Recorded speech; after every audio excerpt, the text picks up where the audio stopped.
15 अगस्त सिर्फ एक तारीख ही नहीं, एक जिम्मेदारी भी है। आज हम एक बार फिर से तिरंगे के साए में खड़े हैं। हवा में लहराता हुआ वो तिरंगा हमें सिर्फ हमारी आज़ादी का नहीं, बल्कि उन लाखों बलिदानों का भी स्मरण कराता है, जिन्होंने अपनी सांसें इस मिट्टी के नाम कर दी। लिपट कर बदन कई तिरंगे में आज भी आते हैं।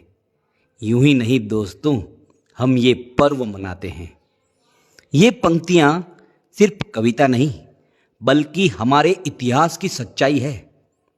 हम आज जिस खुले आसमान में सांस ले रहे हैं, उसके पीछे अनगिनत शहीदों का लहू, माताओं के आंसू और करोड़ों भारतीयों की तपस्या है। 15 अगस्त का मतलब सिर्फ छुट्टी का दिन या सोशल मीडिया पर हैप्पी इंडिपेंडेंस डे लिख देना ही नहीं है। ये दिन हमें आईना दिखाता है कि हम उस आज़ादी के लायक बन भी पाए हैं या नहीं। अतीत की कुर्बानियां जो हमें याद रखनी होगी। सोचो, जब भगत सिंह ने फांसी से पहले अपने दोस्तों को गले लगाया होगा, तो उनके मन में कौन सा डर रहा होगा? नहीं, बिल्कुल कोई डर नहीं था। बस एक अजीब सी मुस्कान और दिल में आजाद देश का सपना था। सोचो, जब नेताजी सुभाष चंद्र बोस ने कहा था, तुम मुझे खून दो, मैं तुम्हें आजादी दूंगा, तब हर नौजवान का खून कैसे खोल उठा होगा।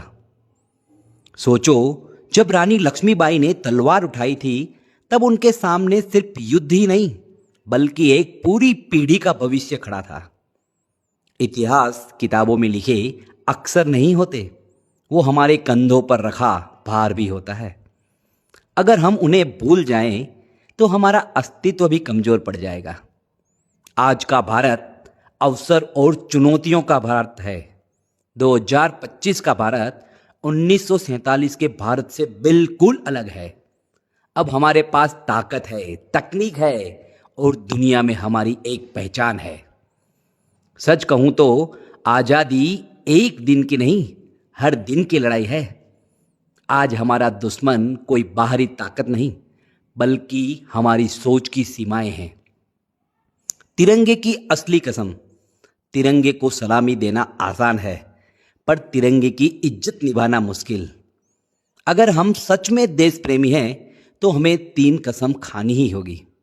ईमानदारी की कसम, एकता की कसम, कर्तव्य की कसम। 2025 में हमें क्या सीखना चाहिए? देश प्रेम सिर्फ शब्दों में नहीं, कर्मों में दिखता है। सोशल मीडिया की पोस्ट से ज़्यादा जरूरी है जमीन पर बदलाव लाना।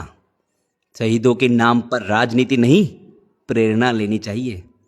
हर नागरिक एक सैनिक है, अगर वो अपने कर्तव्य पर डटा है।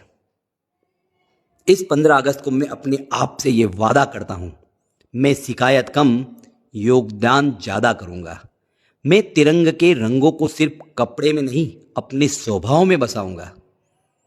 अगर हम सब ये छोटा सा संकल्प ले लें, तो यकीन मानो अगली पीढ़ी हमें सिर्फ याद ही नहीं, बल्कि हमारे किए कार्य पर गर्व भी करेगी। वंदे मातरम, जय हिंद।